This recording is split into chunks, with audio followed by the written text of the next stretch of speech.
एक गांव में एक साधु रहते थे और वो शाम को 10 बजे के बाद में ढोलक बजाते और राम राम का जाप करते थे। उनका एक पड़ोसी था जो बड़ा परेशान था क्योंकि उसके ढोलक की आवाज़ से उसको नींद नहीं आती थी। वो मजदूरी करता था।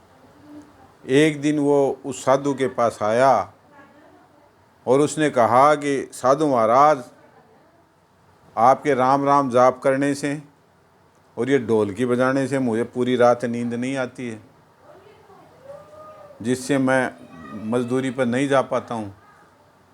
इसके भगवान को याद करने जाप करने से कुछ नहीं होता है। मेहनत करेंगे तो खाएंगे, पेट भरेगा, नहीं तो क्या खाऊंगा मैं। तो उस साधु महाराज ने कहा, तू एक दिन मेरे साथ में आ और ढोलकी बजा और भगवान तुम्हारी और राम नाम का जाप कर, भगवान तुम्हारी निश्चित रूप से मदद करेंगे। तो उसने कहा कि भगवान मुझे भोजन दे देंगे? हाँ, बोले बिल्कुल दे देंगे। तो बोले ठीक है, यदि मुझे आज भोजन दे दिया भगवान ने तो मैं भी आपके साथ में ढोलकी बजाऊंगा और राम नाम का जाप करूंगा।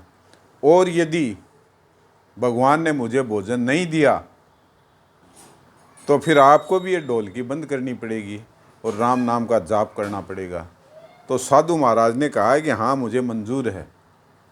और उसने भगवान से अरदास किया कि भगवान, मुझे यकीन है कि आप इसको अवश्य भोजन उपलब्ध कराओगे, मेरी बात रखना भगवान। तो वो आदमी जब खाने का समय हुआ तो वो घर नहीं गया। उसने सोचा कि घर जाऊंगा तो बीबी या माँ मुझे भोजन परोसेगी, आज मुझे भोजन करना ही नहीं है। देखें भगवान कैसे भोजन देता है मेरे को।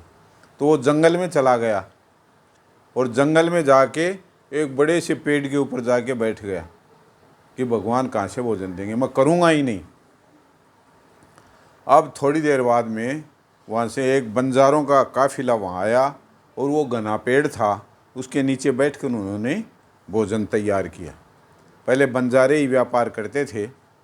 बाद में भोजन तैयार होने के बाद में उसने देखा कि डाकू आ रहे हैं। तो उस बंजारों के काफिले ने वो बना बनाया भोजन छोड़ के वो चल दिए। थोड़ी देर में डाकू वहाँ पहुँच गए। तो डाकुओं ने देखा कि भोजन तो तैयार है, पर ये जहरीला तो नहीं है कहीं। डाकुओं के मन में आया। उनकी नज़र ऊपर गई तो एक आदमी बैठा था। तो डाकुओं ने कहा, "ए, नीचे आओ।" उसको नीचे उतारा, उसको कहा कि ये भोजन कर। बोले मैं भोजन नहीं करूँगा। बोले पहले करना पड़ेगा तेरे को भोजन, नहीं अभी तेरे को जान से मार देंगे। तो उसने भोजन किया। जब डाकुओं ने सोचा कि ये भोजन कर रहा है और इसमें कोई जहर वहर नहीं है, फिर डाकुओं ने भी भोजन किया।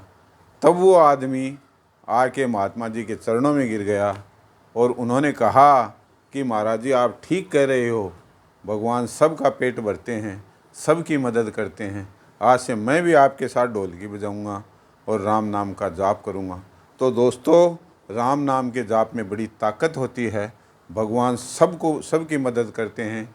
कीड़ी को कण और हाथी को मण सबकी व्यवस्था करते हैं। यही मेरा कहना है। धन्यवाद।